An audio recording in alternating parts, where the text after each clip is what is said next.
Hi అండి, అందరు ఎలా ఉన్నారు? Welcome to Jyothish kitchen. ఈరోజు మనం చేసుకోబోయే వంట అండి మునగాకు కారప్పొడి అండి. దానికి నేను ఒక పెద్ద కప్పు మునగాకు శుభ్రం చేసి పెట్టాను. ఇలా సన్న సన్న కాడ వచ్చినా పెద్ద ఇబ్బంది ఏమి ఉండదండి. మనకి కారం కూడా పొడి పొడిగా వచ్చింది. అది ఉండటం వల్ల మనకు పోషకాలు కూడా ఉంటాయి కదా కాడ ఎక్కువ ఉంటే. అలాగని కొంచెం చింతపండు, ఒక 8 వెల్లుల్లి రెబ్బలు, ఒక హాఫ్ స్పూన్ మెంతులు, అలాగని మీకు కారానికి సరిపోయినన్ని మిరపకాయలు, పచ్చిపప్పు 2 స్పూన్లు అండి, అలాగే మినపప్పు 1 స్పూను. ఇవి జిగురు వచ్చేది ఎక్కువ వేసుకోమాకండి. అలాగని జీలకర్ర 1 స్పూన్ అండి. అలాగనే కారానికి సరిపోయిన సాల్ట్, ఆయిల్ కొంచెం పట్టిద్దండి, 1 స్పూన్ పట్టిద్ది. స్టవ్ వెలిగించుకుందామండి. వెలిగించుకొని కడాయి పెట్టేసుకుందాం.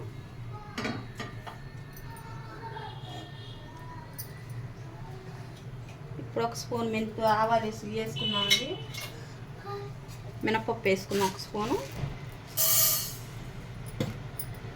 అలాగనే 2 స్పూన్లు పచ్చిపప్పు, ఒక చిటికెడ మెంతులు, 1 స్పూన్ జీలకర్ర అండి. ఇప్పుడు ఈ దోరగా వేసుకుందామండి. మాడకుండా వేసుకుందాం. వాటిలో తేమ పోయే వరకు వేపేసుకుందాం. ఇంక ఇవి వేగినాయండి. ఇవి తీసుకుందాం, స్టవ్ ఆఫ్ చేసుకుందాం. మనం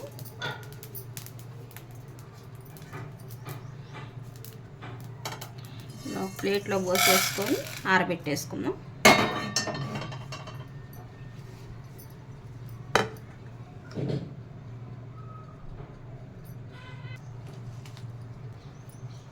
ఇప్పుడు కొంచెం ఆయిల్ వేసుకుందామండి.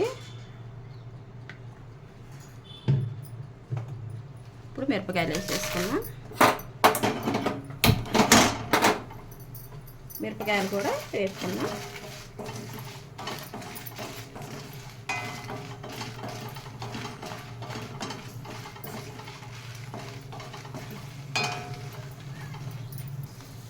ఇప్పుడే చింతపండు కూడా వేసేసుకుందామండి. 2 కలిపి వేసుకుందాం.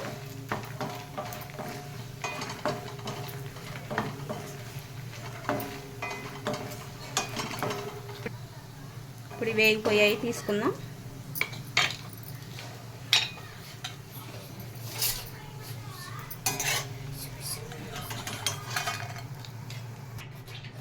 ఇప్పుడు ఇదే కళాయిలో మనం మునగాకు వేసుకుందామండి. మునగాకు తడిపోయే వరకు వేసుకోవాలి మనం, బాగా డ్రైగా అయ్యే వరకు.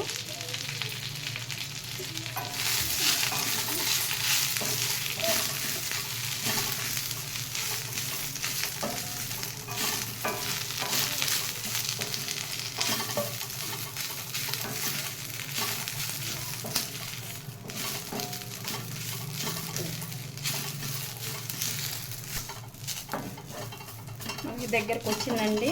ఇలా మునగాకు అయితే సిమ్లోనే వేసుకోవాలి. అప్పుడే మనకి అది బాగా వేగే వరకు బాగుంటుంది, తెమ్మబోయే వరకు.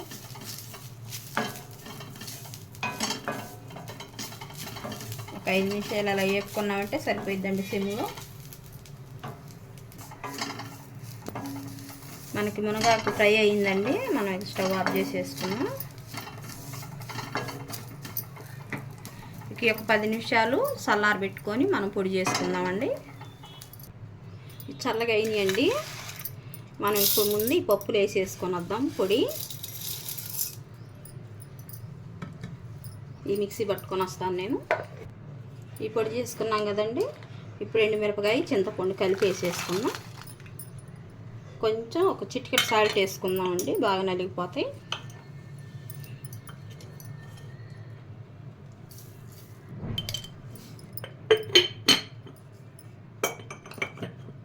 మళ్ళీ ఒకసారి మిక్సీ పట్టుకొని వస్తాము.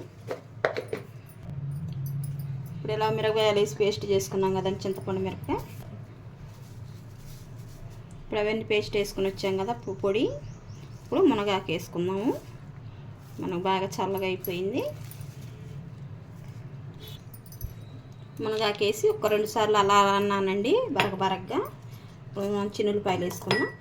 చిన్నులపాయలు కూడా ఆమెతో డైరెక్ట్గా వేసుకోమాకండి, కొంచెం నలగొట్టి వేసుకోండి, అప్పుడు మనకు బాగా పొడి అవుతాయండి.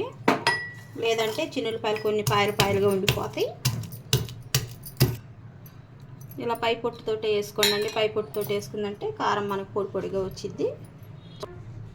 అయిపోయిందండి, నేను పొడి వేసుకొని వచ్చేసాను.